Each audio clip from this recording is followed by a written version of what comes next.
purple party people at? Where they at? Get down. Time to get on. It's time to party. Hey, hey. It's time to have fun. At 78th and Audubon, he makes a left. At Audubon and 78th, he makes a right, bumping into an industrial complex. Reaching for the door, he climbs the 7 steps to his recording studio. Rick Amari, third eye guy.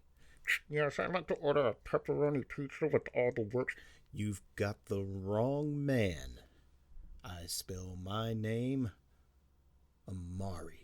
Welcome to episode 111 of Amari Purple Talk, a podcast where I share my thoughts on the Prince musical singularity. I'm Richard Cole, the Amari in Amari Communications, and every episode I break down everything in the world of Prince and all Prince-related music and artists, as well as all genres of music that has had a major influence on his art. If you enjoyed the content of this episode, please download to listen at your convenience. If you are on YouTube and want to keep up to date on episodes of Amari Purple Talk and other content on the Amari Communications channel, please like, subscribe, and hit the notification bell. And with that down, let's get started on this week's show. But before we get to the main topic, I would like to talk about the Warner Brothers reissues that have dropped on Friday. Of course, I pre-ordered mine, and of course, due to the very bad weather, my order has been delayed. I did receive one just as of today's taping of this episode.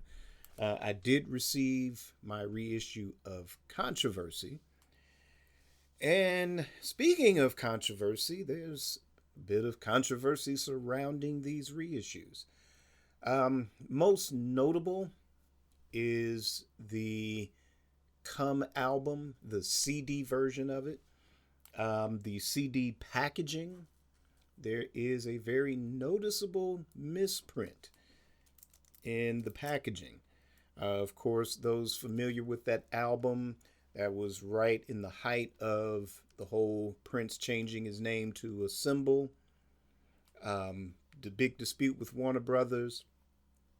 And kind of among the first releases was the actual Prince-named album, Come, to which the cover, it kind of looks like a funeral program or an obituary style cover.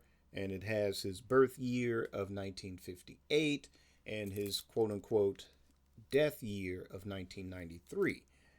But in the actual sort of clear plastic case artwork in big numbers, instead of 1958, it begins with the year 1953 to 1993. And that's a big misprint. This isn't like a little typo, like in, say, like a newspaper, magazine article, or even just in, some kind of liner note text. This is a very noticeable mistake on the graphics. And now, while I didn't order that CD for this round, I was going to get that a little bit later on, but be curious, by the time I do order that one, will they have corrected that one, or will I get one that says 1953 to 1993 on it as well? Now, of course, 50 years time, let's hold on to these copies of this, folks, because 50 years time, of course, we'll have our corrected CDs. Of course, this, we may get a remastered version down the line somewhere as well. So either this is going to end up a very, novel like a novelty item with this CD, and you hold on to it as a laugh, or you're going to be selling it on eBay or whatever we'll have in 50 years' time, and you're going to be selling that sucker for some very big bucks. Mark my words.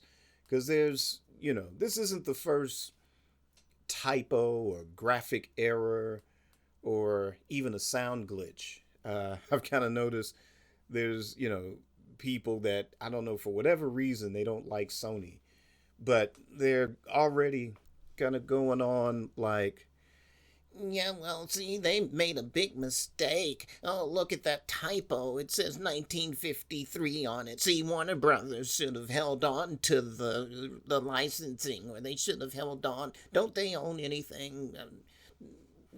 I don't like Sony.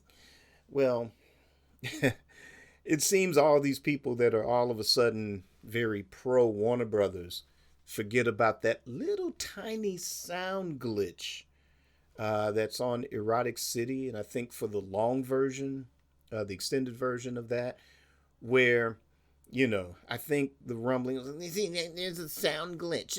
It's imperfect.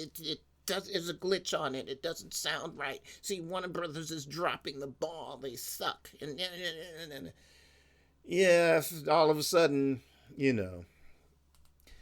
these things happen. It just happens to be Prince's turn with all of this. And, nobody likes glitches or imperfections. I kind of have a bit of an imperfection with my controversy CD at the moment. I'll get into that in just a moment. But, I remember the Jackson 5, there were some remasters. They were like 2-for-1s. Where you would get, say, like the first album, the Diana Ross presents the Jackson 5 and ABC, all of that was like a 2 for, I think it was on the one single CD. But the one with, and I think it's Get It Together and Skywriter, I used to have all of those. I went and got all of those when they first dropped. But the one with Get It Together, oh God, there was a terrible sound glitch. Like a serious skip on it.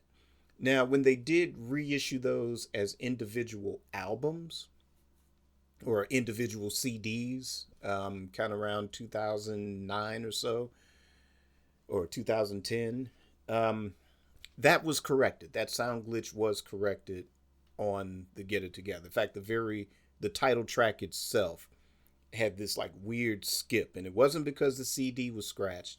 This was a manufacturing defect across the board. Now, I don't know if they corrected it with the twofers on those. But like I said, when they did reissue the Jackson 5's Motown stuff around 2010 with the Get It Together album, that glitch was corrected. Thank goodness. So, again, these things happen. They're not fun. What's another weird thing? Of course, I got this used. The White Album, that Super Deluxe edition, I got that one used. And it came with two disc twos. There was no disc one with it. It was two disc twos, and I guess hence why I got it used. So I kind of had to get an extra copy of the White Album, just the standalone CD, an extra copy of that just to get disc one to make this set feel whole in that regard. But yeah, I mean, unfortunately, these things do happen, and I hope they will correct it, or something, to kind of because that's bad, product, bad quality control. And that's something that should be fixed, to make your customers happy on that. As far as the reissues, like I said, had the big snowstorm not happened and I got them on time, I was going to do a sort of video kind of reaction to it, the packaging, the sound quality. But like I said, the controversy came separate with the rest of the order. As those things sometimes happen when ordering groups of things from Amazon. So While I'm waiting for the rest, like I said, today I did get Controversy. And I was going to kind of wait to open them with the rest, but hence the whole controversy with the Come album. Then I thought I'd better take a look at mine and see what's going on with it. So, as far as the packaging, it's okay. I like it. In comparison to my original Controversy CD, as far as the color corrections that have been done, it looks a lot better.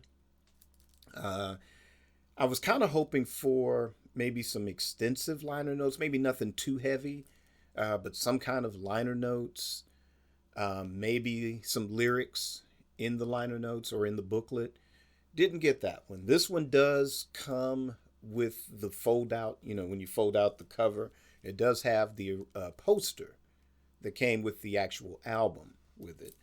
So for fans of that album, that'll be a good treat for you to have.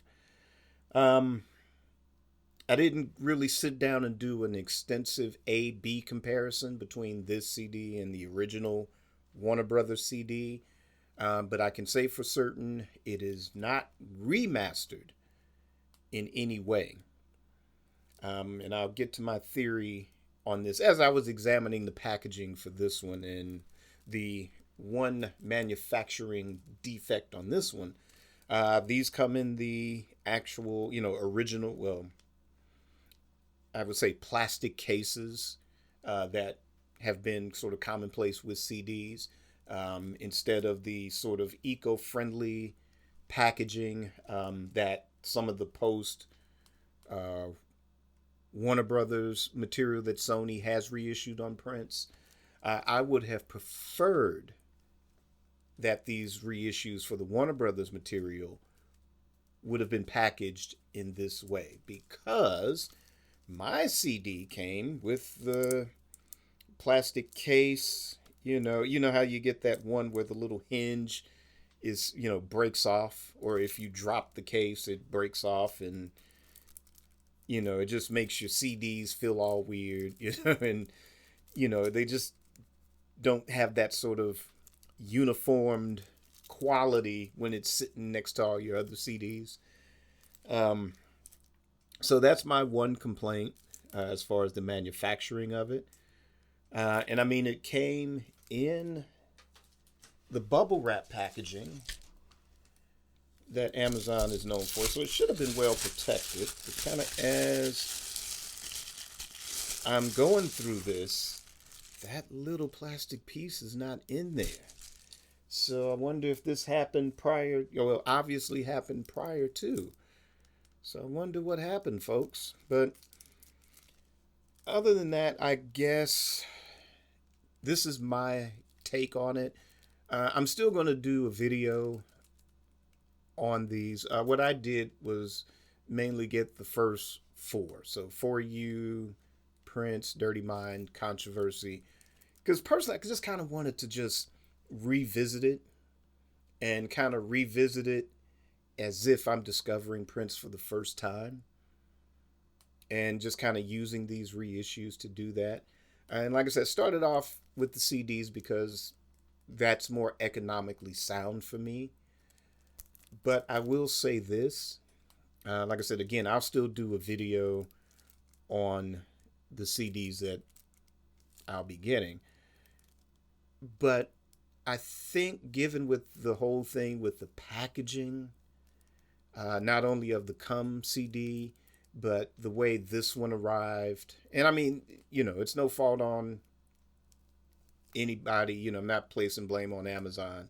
Like I said, this is the first CD that I've received from Prime in this condition, and since there's no plastic piece inside the bag itself, this seems to be something that was probably, and since this came perfectly sealed on top of that, this was another manufacturing defect that I think, this is a first out of all Sony reissues, not just Prince, but I've purchased things from, Bob Dylan, Miles Davis, Jimi Hendrix. And this is the first time that I've experienced a quality control issue with this. But again, like I said, hopefully they'll correct that. Um, I don't know if I'll get another controversy CD, but I may have some old cases that I can just swap out on this one. And, like I said, it can feel whole, it can feel new again. So I don't know. I'll take a look and see. But I think what I will do is concentrate very heavily on the vinyl. Again, my original intent was to replace worn out copies of, those original albums, especially those first four. Um, those first four I got secondhand anyway. And I mean, even though they are still in great playable condition, they'll be nice to keep because they still have the original Warner Brothers labeling. But as far as something that I want to continuously play on my turntable would be, I would want to pick up those newer reissued ones. And I have a feeling that the packaging on those would be a lot better. So far, like I said, two situations regarding the CD reissues. I don't know. I'm going to lean heavily more towards the vinyl going forward. But again, like I said, I'll still do a video on these CDs. I think they're scheduled to arrive Tuesday, I think. So once those come in and I've had a chance to take a look at the packaging, see if there's anything different as far as liner notes, lyrics. I probably maybe get around to doing some A and B comparisons or just listening to see what the quality control is. But beyond that, my personal theory, if anyone is on the fence about it, or if you were still, even though you have everything and you were still looking forward to buying these, let me share my theory with you.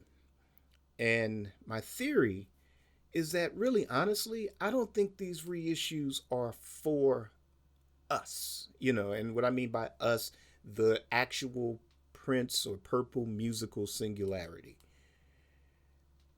I think that because when Warner Brothers had these, and when there was so much beef between Warner Brothers and Prince, that there was no real big reissue campaign that was going on. There was, none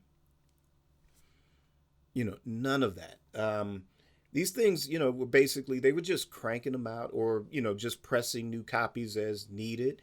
Probably a lot of situations, there was no need to make any new pressings of it.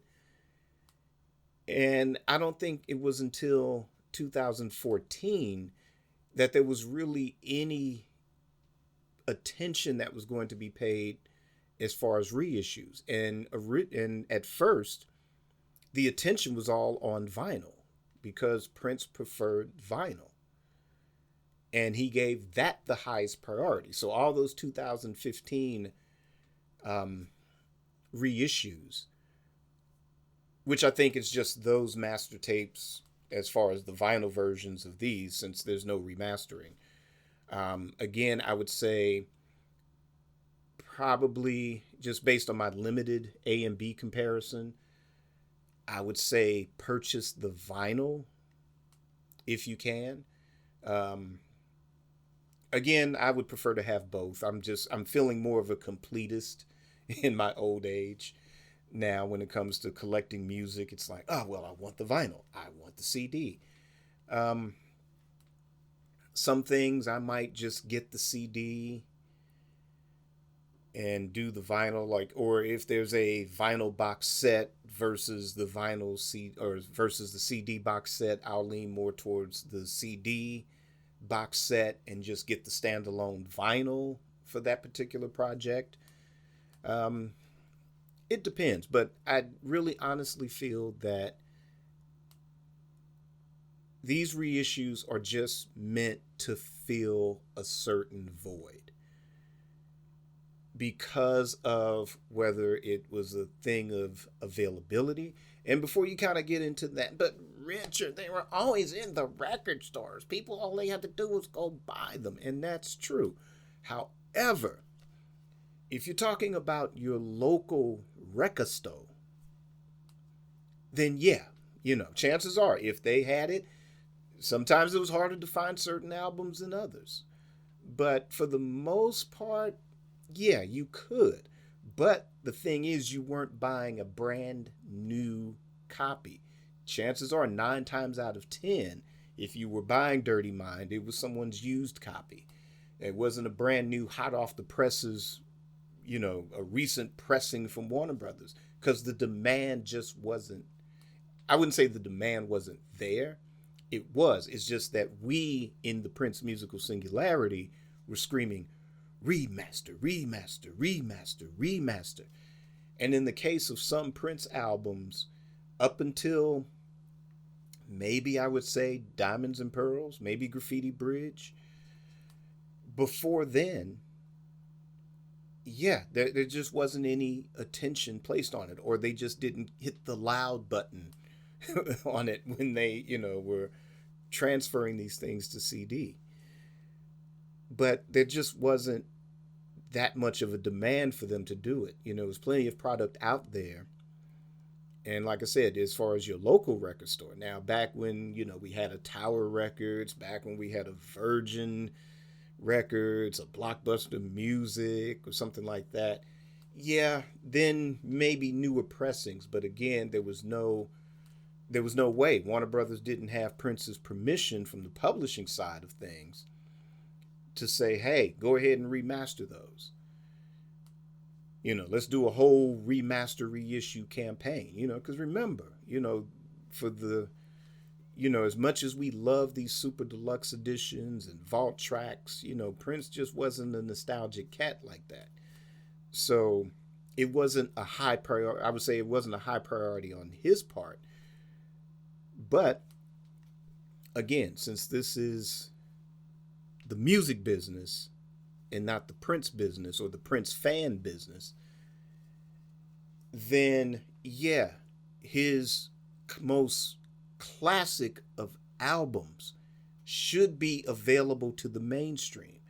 Now again, we're the Prince musical singularity, and even within that singularity, there's debate on, oh, I like the 80s, I like the 90s, I like 2010 or whatever.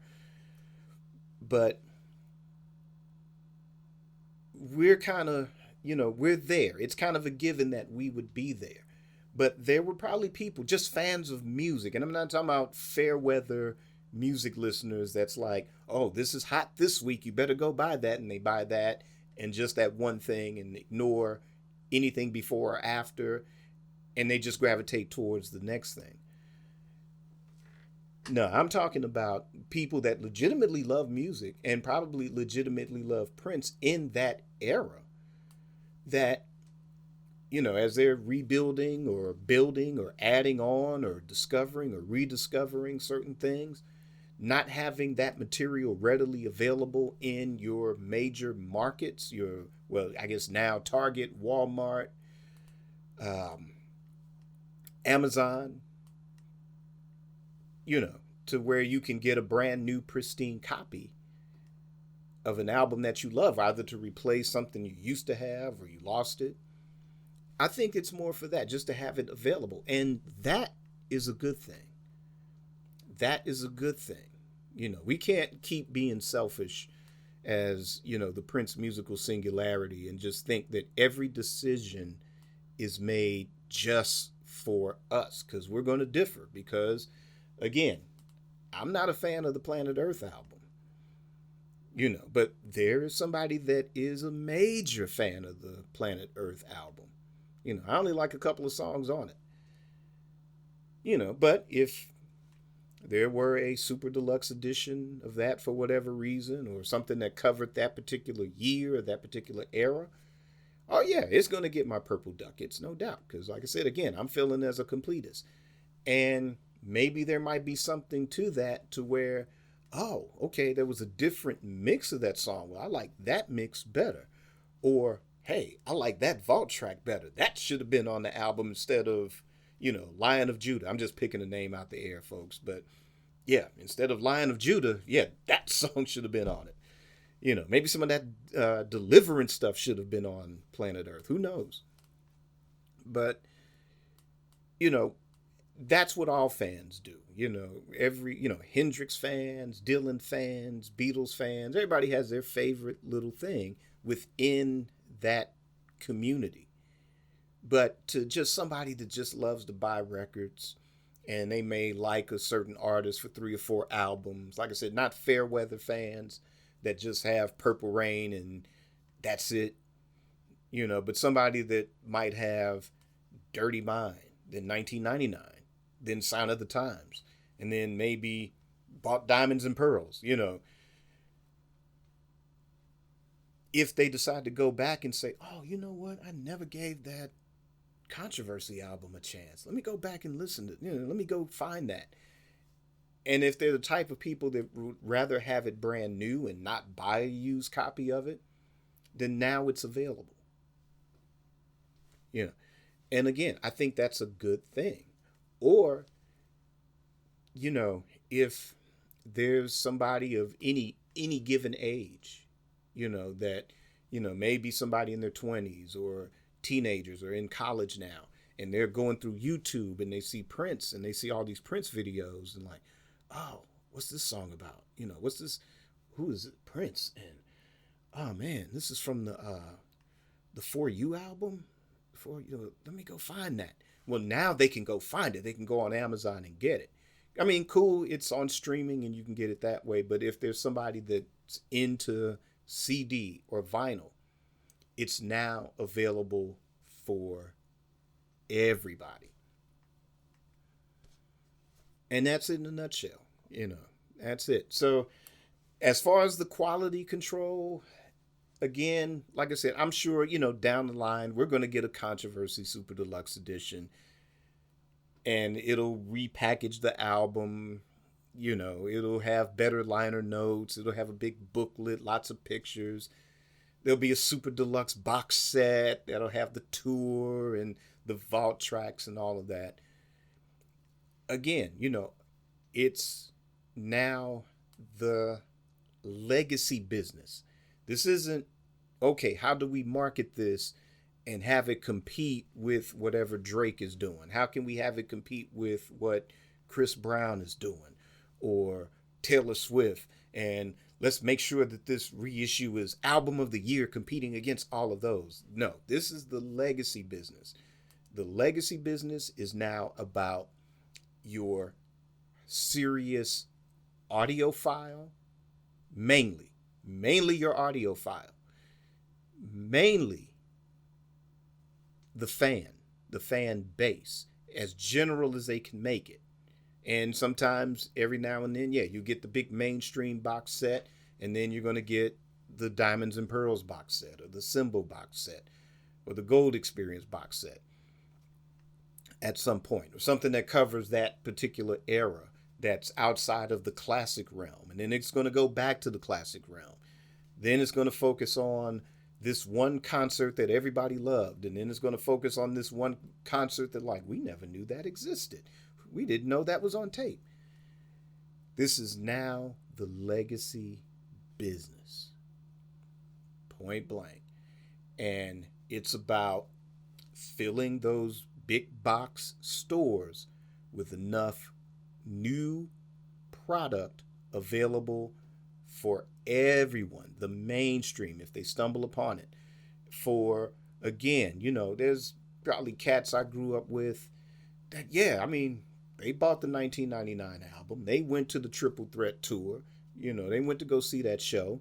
But, they were still buying Cameo. They were still buying George Clinton. They were still buying Teddy Riley. They were still buying, Public Enemy and NWA.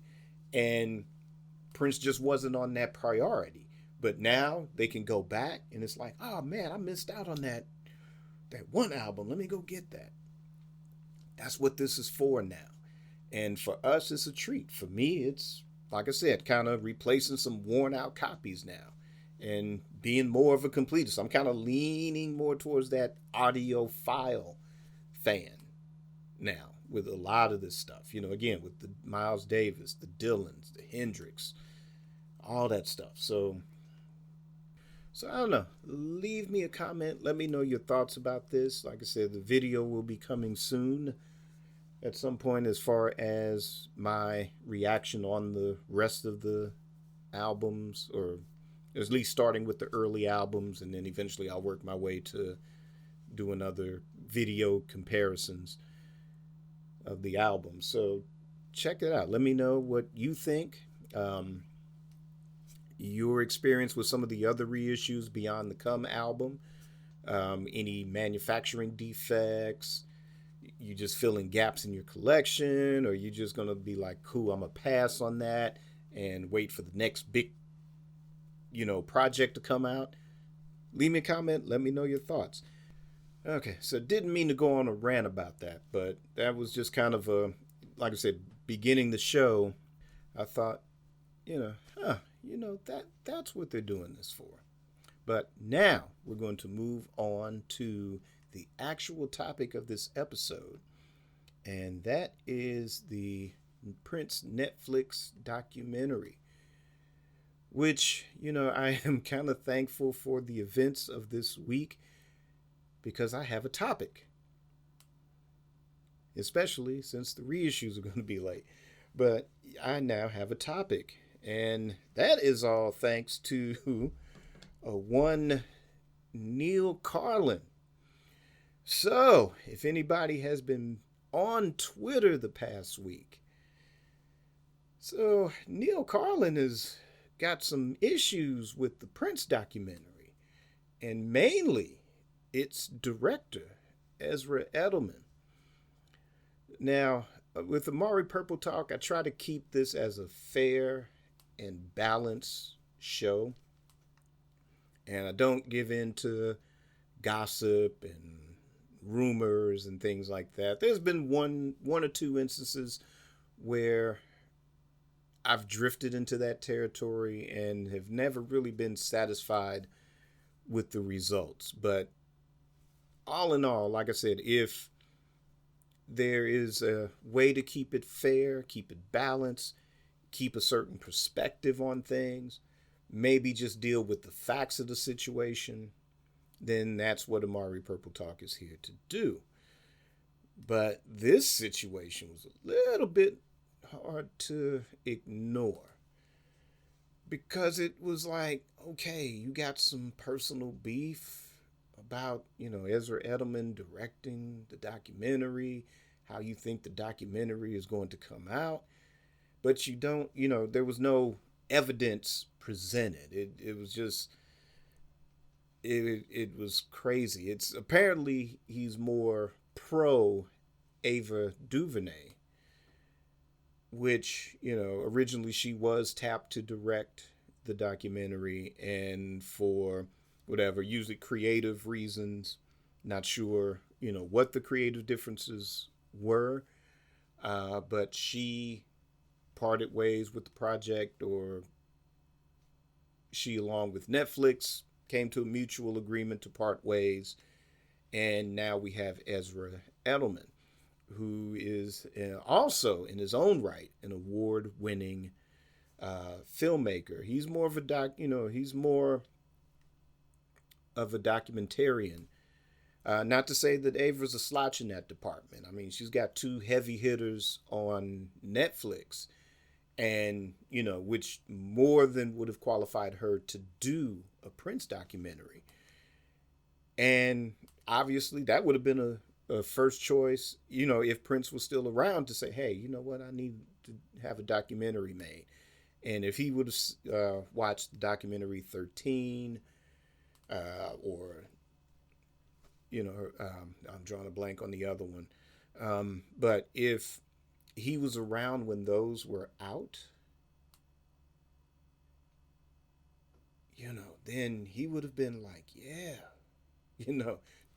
let me do something with her. Let me come up with some kind of project She would have been brought on board with something. I would have had no doubt. Even if it would have been just a music video, it would have been heavy.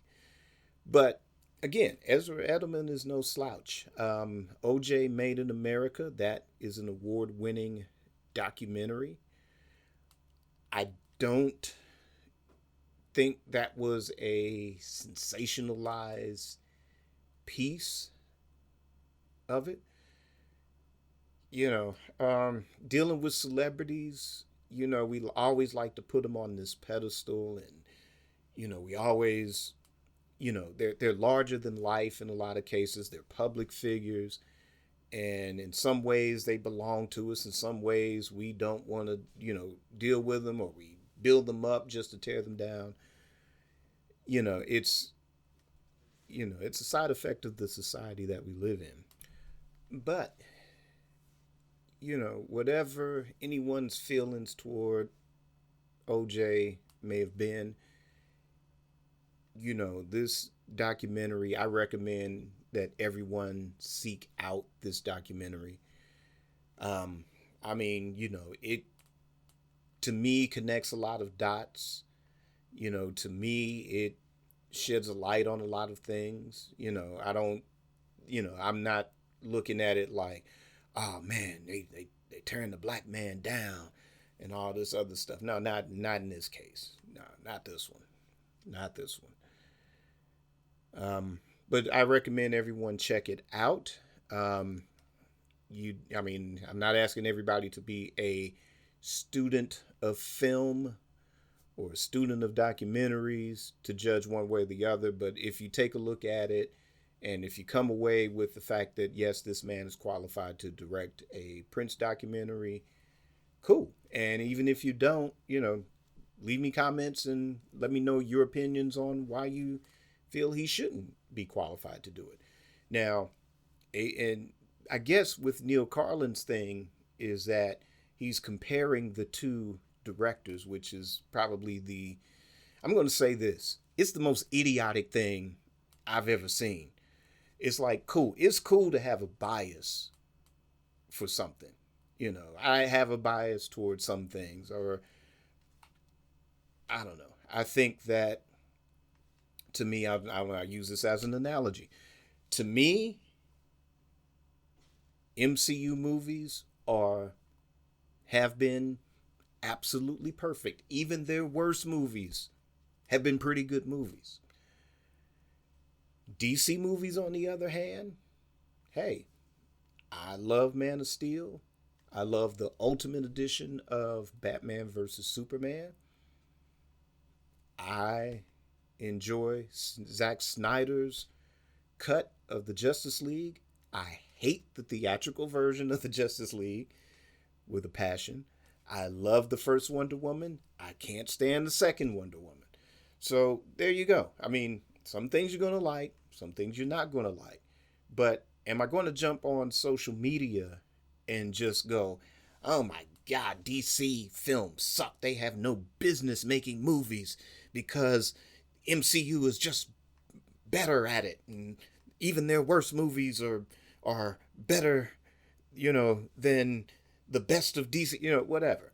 I'm not going to do that. Everything is subjective. Movies, music, the criticisms of Ezra Edelman's trying to outdo Ava DuVernay.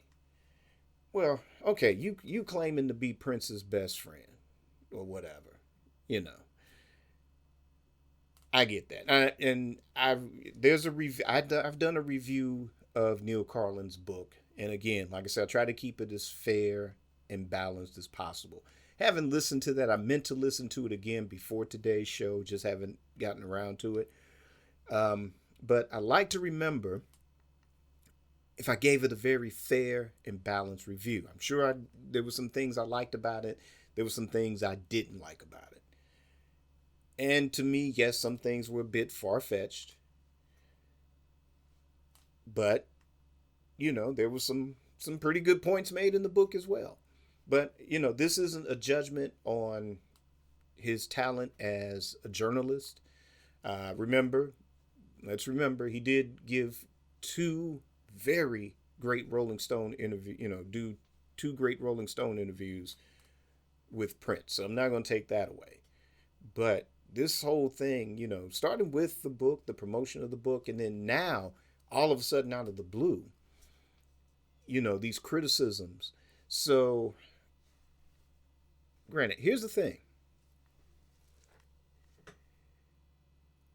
Was it something to where they reached out to you and it was something in the line of questioning that you didn't like or care for, and it just rubbed you the wrong way? Because now remember, a while back, Cat Glover had some issues with the Netflix documentary, to which there were other very well respected Prince associates in one form or another, one in management position, the other one in artist position, that had nothing but great things to say about the production and still do. That it's professional, that it was, they're looking to do some quality work with it. And even though Cat Glover had some issues with it, apparently they did have a discussion and settled some things. And I think she's still, maybe under certain terms and conditions, return to her participation in the documentary, I think. So, but all of that being said, also we've had Alan Leeds on Dr. Funkberry's show that had some pretty good things to say. Of course, this thing is still in production. And, you can't say a lot. It's kind of like an MCU film. You got to keep it quiet until the official announcements are made and whatever, embargoes are lifted to allow the participants to talk about, or go in depth about the, what's going to be in this documentary. But I'm going to leave it at this. I'm going to definitely believe the former manager. I'm definitely going to believe the former protege before I believe that, because there's no basis. And as a journalist, should know better. Whatever, problems you have with it, or maybe you feel like you're on this crusade to be Prince's voice, but this isn't up to you. The family has given its blessing. It's been decided in court who makes these decisions. You also now have the participation of whether we agree with this or not, Primary Wave is still a somewhat respected organization. They have a track record with, legends that are just as, either lesser or greater or whatever, past, present, living, dead. They have a track record with dealing with branding and image and publishing and all of this now. So we're sorry that nobody included you in those decisions. Well, actually, not sorry, but my issue with this is that basically people calling you to task on this, is like, why are you mad? Why are you getting upset? Why are you tripping? And for you to sort of kind of attack the fan base, I get it. Yeah, granted, our job, if, we support this artist,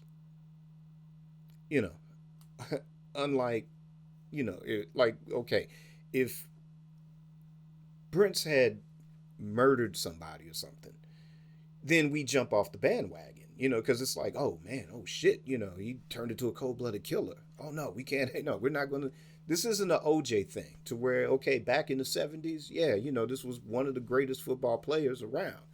And, he parlayed that into a career into acting and, the Hertz commercials. And it was like, okay, this is a brother doing something. But,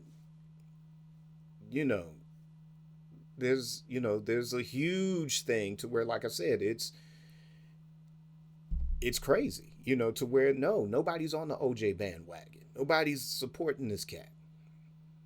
But Prince has, even on his worst day, he still tried to exemplify some type of class, some type of respectability, some type of, professionalism.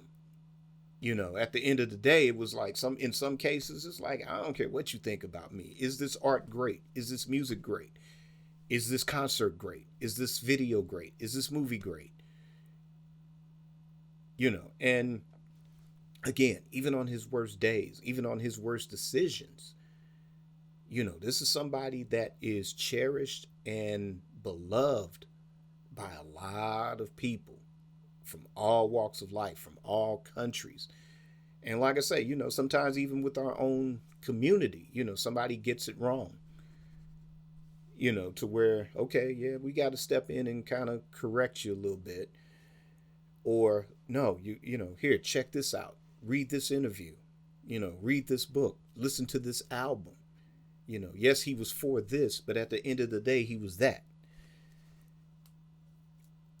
And, we don't even like the name calling amongst ourselves, but here where you're somebody that, even though you're not a protege, you didn't have a record out, you're somebody that was respected for allowing Prince to have a platform to explain himself and who he was on his terms. And granted, you may feel you're the guardian of that, but that doesn't give you the right to just viciously attack somebody like that. Because basically a fan base is going to come at you, and they're going to defend themselves. And I just don't get it. Okay, fine. You prefer Ava DuVernay's work over Ezra Elderman's. I mean, I don't know. You come across as a sports fan in your book. But I mean, hell, I've watched the OJ Made in America. I didn't have a problem with it. A lot of the other 30 for 30 documentaries that he's either directed or produced, I haven't had a problem with it. And I'm not going to compare him to Ava DuVernay because, no, she is a filmmaker first.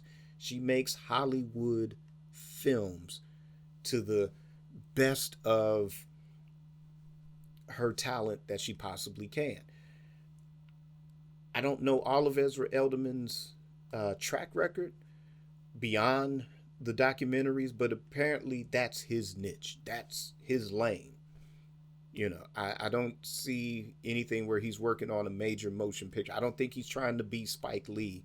I don't think he's trying to be Robert Townsend. I don't think he's trying to be Ava DuVernay or whatever. But in the spirit of artist competition, remember, you've done 2 interviews with a dude that will not hesitate or think twice about destroying you on stage. It won't matter who it was. Now, he'll probably give Stevie some respect, or he'll probably give Shaka Khan some respect, or Larry Graham some respect. But no, this was a dude that, yeah, if he was in position, he was taking out Rick James. And he was also in the position not to let his own creation, the time, get the better of him, even though they were whooping his behind every night on stage at that time. He still stepped up his A game, or still had to step up his A game. Or, like I said, it's not friend business, it's show business. And so when it came to some of those major markets, even though I don't agree with it, hell, he made that executive decision to say, the Time's not playing in New York City tonight. They're not playing in LA tonight. Yeah, so apparently he was not going to be outdone. And that's really just any artist mentality, is that they're not going to be outdone. Their job is to produce the greatest work that they possibly can.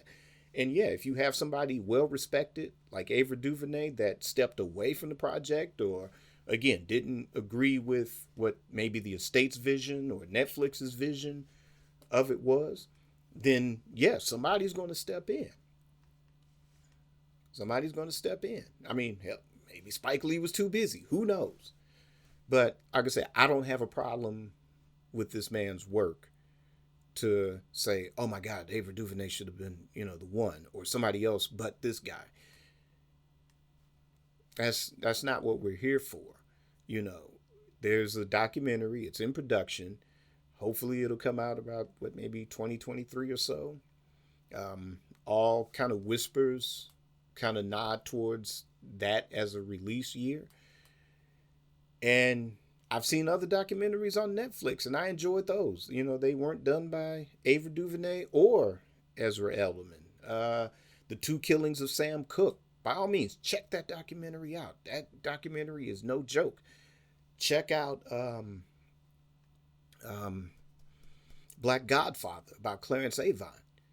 That documentary is no joke. There's also a documentary on Clive Davis. I thought, that was pretty cool. There's another document, the one on David Geffen. That one's that was an eye opener. Not only just for his rise in the music industry, but there's a little political thing in there that, this isn't the show to discuss it, but it's an eye opener and a definite eye opener about how our political system truly is running. It's heavy, it's no, I don't think it was intentional, but I think, one's own whatever. But check those out. I mean, Netflix ain't putting, Netflix has a lot of great stuff and they have a lot of junk. That's anything, any network. There's stuff on HBO Max that I love. But then there's a lot of stuff I'm like, okay, I don't think I'm feeling that show or that movie or that documentary. Any of them. I mean, all of them. Hulu. I've got subscriptions to these things, Disney Plus, same thing. It's like I really just tune in mostly the Marvel and Star Wars stuff. Other things, if it was stuff that, I took my daughter to when she was little, yeah, those things are on there and good, nice to kind of revisit every now and then. I do like animation beyond anime and Marvel and DC stuff. So I do respect, the history of animation and stuff. And there's a lot of documentaries about how they made those classic Disney films that are very educational. But then there's other stuff too. I mean, I'm not into the high school musicals and whatever else they got because it's aimed for that demographic. It's aimed for that age group and stuff. But, Disney Plus also has the Beatles Get Back on it. If Disney Plus had a Prince documentary on there, I'd be tuning in to Disney Plus. So, but the bottom line is that there is quality material that is on Netflix in regards to documentaries. I think there's some of the best. Apple TV Plus had some good documentaries as well. Beastie Boys documentary. They also had a documentary series on the year 1971. And man, the music, you take it for granted. There was a lot of things that changed the game musically just in 1971 by itself that, this documentary touches on. So if you have Apple TV, check that out. But, like I said, if you have a bias or a preference, that's fine. Everything is subjective. Documentaries, movies, music, everything is subjective. What you like, I might not like, and that's cool. But, to get on and just kind of, and it's okay to vent and it's okay to rant and rave too at the same time, but you just kind of have to be careful because there's a lot of people that are very sensitive, very protective of Prince or anything Prince related. And, the cat isn't here to defend himself or to speak for himself or approve or disapprove anything right now. So we just kind of want to constantly stay in celebration mode. And granted, things like these typos on graphics in reissues, yeah, that's something to get vocal about. But at the end of the day, Sony still has the licensing. They don't own the masters. But yeah, they did kind of drop the ball in terms of manufacturing and, distribution in this case. But, you know, we vote with our dollars and we vote with our voices to say, hey, could you fix this? There's a problem here. There's some quality control issues. Can we fix it? And in terms of a documentary, this won't be the first. I mean, not the first. This won't be the last Prince documentary. There'll be lots of them. Some people might have said, hey, well, how come Questlove doesn't do it? Because trust me, another documentary to see is Summer of Soul. To me, that is the best movie of 2021, period. Period. I mean, I haven't seen Denzel's performance in Macbeth yet, but that's different. That's apples and oranges. But honestly, and I enjoyed Dune. I thought that was a very beautifully shot motion picture and a lot more faithful to the original books. But I'm sure I would like to see Questlove do not a whole documentary on Prince's life, but just a certain aspect, and not just the obvious. The go-to for Questlove would obviously be something 80s related, and if there was a certain thing like, I don't know, Parade and Under the Cherry Moon, and that's the documentary I would like to see Questlove do, is about that film, about that album. If you're going to do something classic 80s, maybe something examining the Lovesexy era, a documentary, but like just make it a very focused documentary on just one aspect of an era or an album or a certain period in Prince's life, just to focus on that and analyze and investigate that. That's the type of documentary I would like to see Questlove do, as opposed to trying to do the Prince anthology, 8-part documentary in that.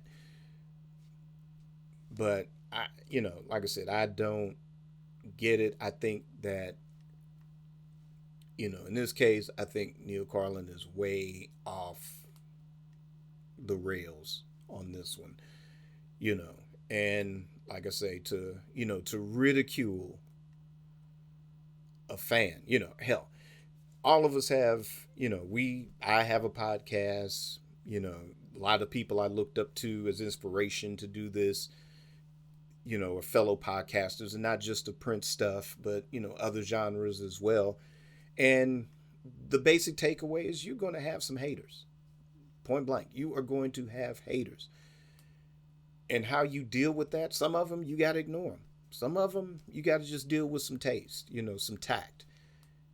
And yeah, some you really do have to defend yourself. But the bottom line is you have to be fearless. And this was just kind of like I said, just kind of seeking understanding. Or again, if you're just going to attack something without presenting any evidence of why you think this whole thing is a bad idea, against, like I said, some other trusted voices in this documentary, again, I'm going to take Alan Lee's word for it, because I mean, heck, him working with James Brown, him working with Prince for as long as he has, would, he would know some okie dokie if he saw it, like, oh, well, wait a minute, this documentary, and like I said, Cat Glover, she called him to task with something that she felt was a little bit off, or maybe she took the perception of, oh, this is going to be a sensationalized piece.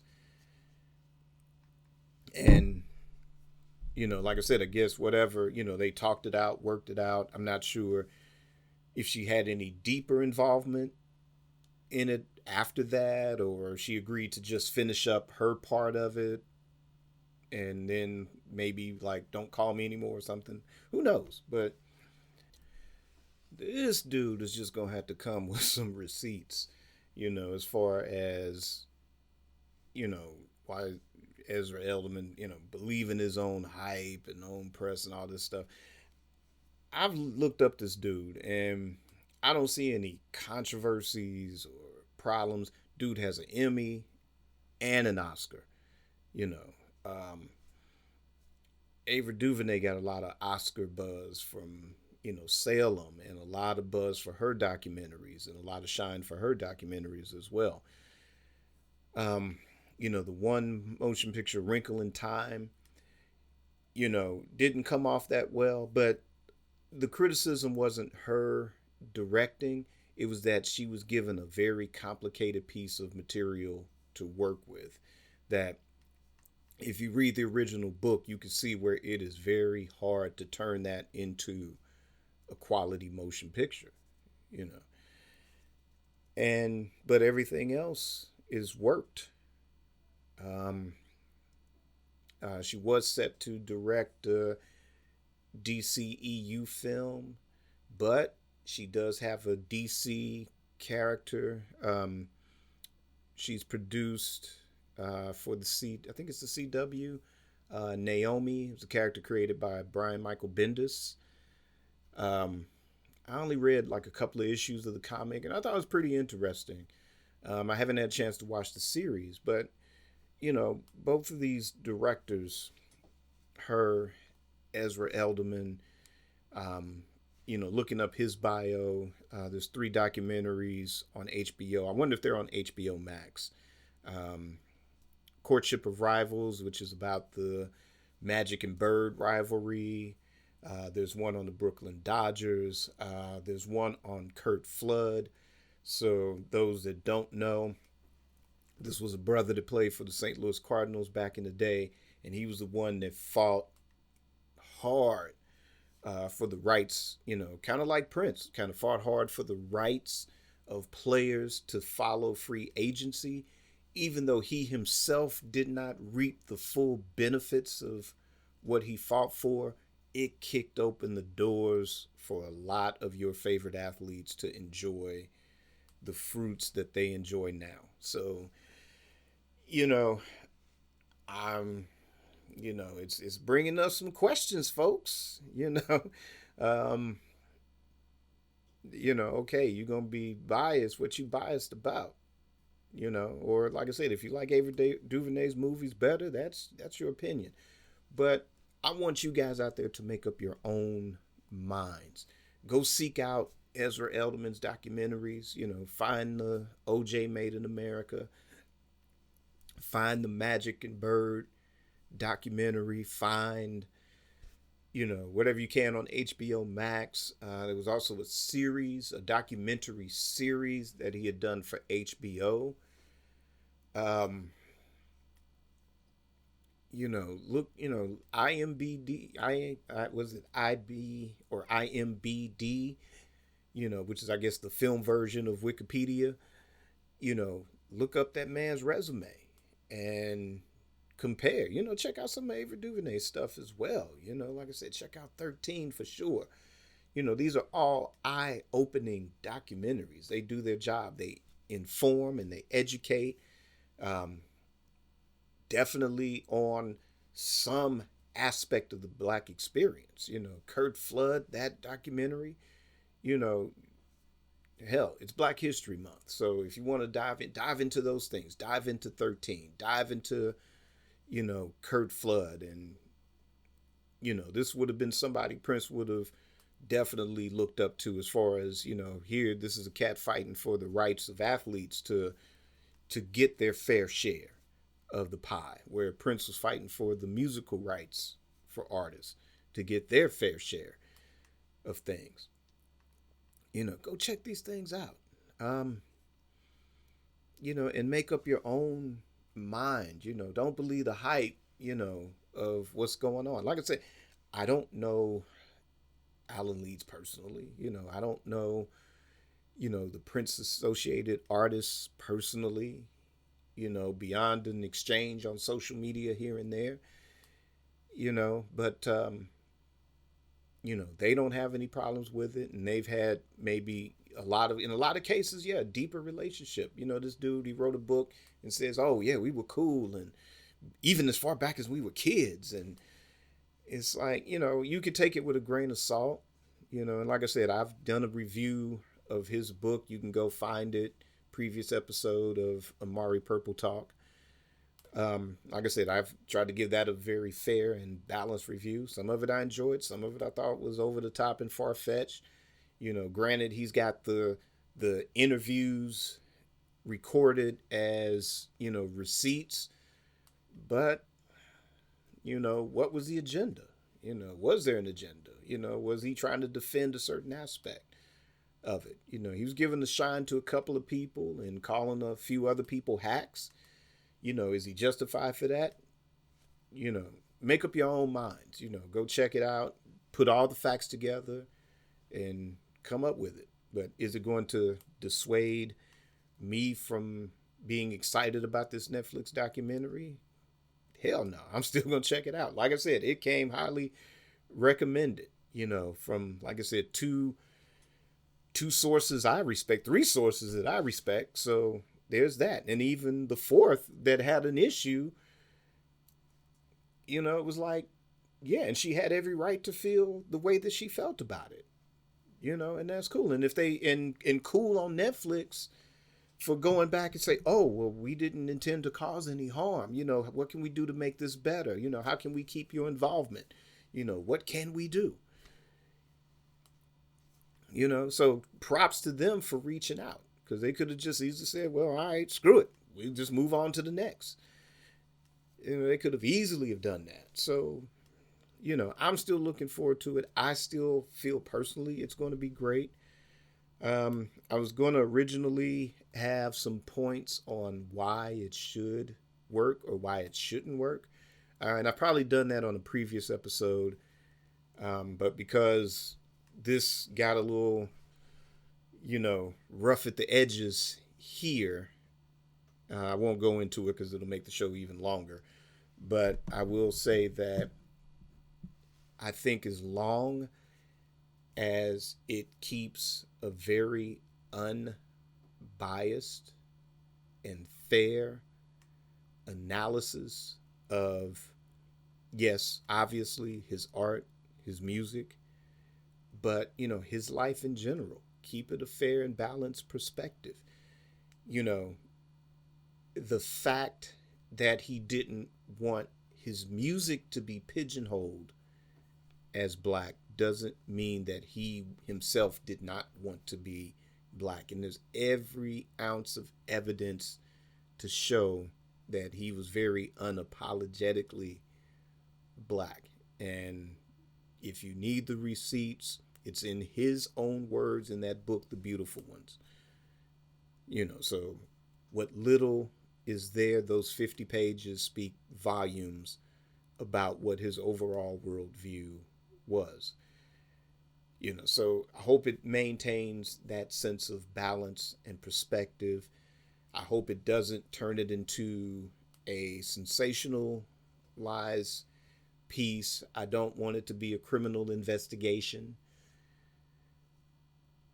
Of course, there's Netflix documentaries that just do that by, where it's like, here's the documentary, and then all of a sudden, what the hell? Let's re-examine this case. So if that happens organically, and if it's found to be some criminal negligence or whatever, or criminal activity that resulted, whether directly or indirectly, in his death, then yes, they need to be brought to justice or whatever. And then let's have that documentary, like I said, organically expose it. But I don't necessarily want to have the criminal 2020 Dateline investigation. That's not what I want this documentary to be. I want it to be a very, a celebration of his life and his music. But let's not have it whitewashed. Let's not have it biased to where we ignore those things, because I think there's something to be learned in all of it. It's like, yeah, we probably should have learned with it from God knows who else, from Billie Holiday to Coltrane to Hendrix to Joplin to Morrison to Cobain to Elvis to Michael Jackson to, to where, let that be a learning experience. Let it be a masterclass in, you know, how to have a spiritual center to where you're not dependent on whether it's fame, whether it's money, whether it's whatever it is that makes you the star, that keeps you going, that compels you to feel like you have to do this to yourself for us to love you. You know, let it be a learning curve for the next one to go, okay, I know these people love me, but yeah, I have to go hard, but let the art itself go hard. I ain't got to do these splits to the magnitude to where I'm now dependent on pain medic, whatever it is,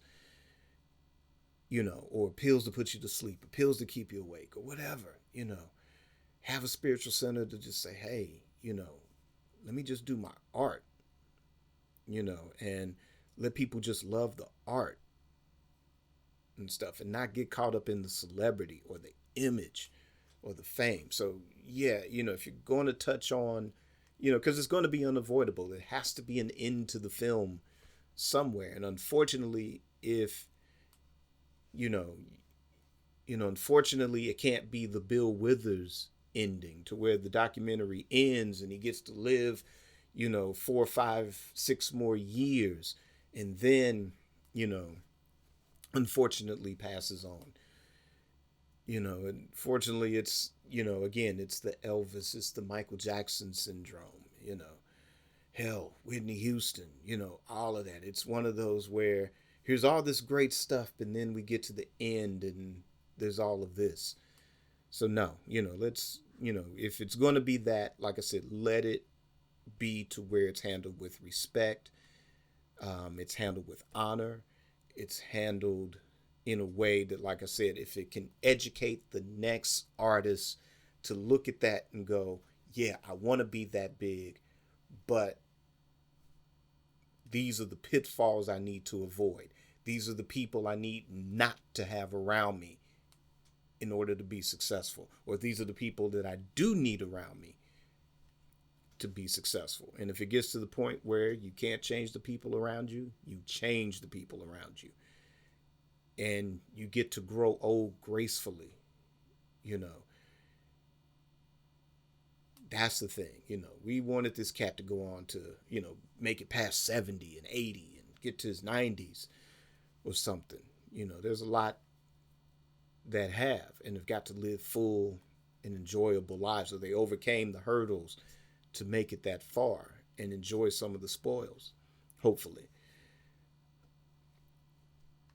So let's hope that this documentary is a celebration of the music and the life and the artistry. And again, let's protect the legacy in those places where it needs to be protected. And like I said, he's all things to all people. But at the end of the day, this was a cat that, respected where he came from and wanted to see that thrive and grow. And if we can all get onto the same page as a people, then we can step to the rest of the world and say, hey, let's work on healing this world. Let's work on being this one world together and do that. And let's help and love one another. We're against hungry children. Our record stands tall, but there's just as much hunger here at home, both literally and metaphorically, folks. So that's this episode of Amari Purple Talk. Let me know your comments and your thoughts. And again, we'll do a video on these reissues, and I'll go more in depth about the packaging and the sound quality, and later on even do some A/B comparisons. Even as I start getting the vinyl as well, A and B comparisons for those. So that'll be a new branch of Amari Purple Talk. Is stay tuned to your YouTube channel. But that will be it for this episode. And thanks again for tuning in. And again, please download on your favorite podcast platform. And if you're on YouTube, please like and subscribe and hit that notification bell to keep up to date on everything Amari Communications. Check out past episodes and videos about albums I've purchased, and check out some of my own music as well. You can also visit my website, amaricommunications.com, to stay up to date on all of my projects, order merchandise, and to submit topic suggestions and questions for future episodes of Amari Purple Talk. I'm Richard Cole, and until next episode, be safe and create your day, then create your life. Peace. The purple party people, man. Time to get on the one.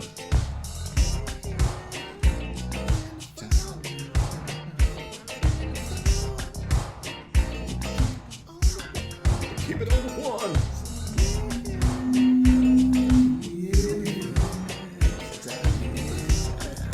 Say we're all the purple party people, man.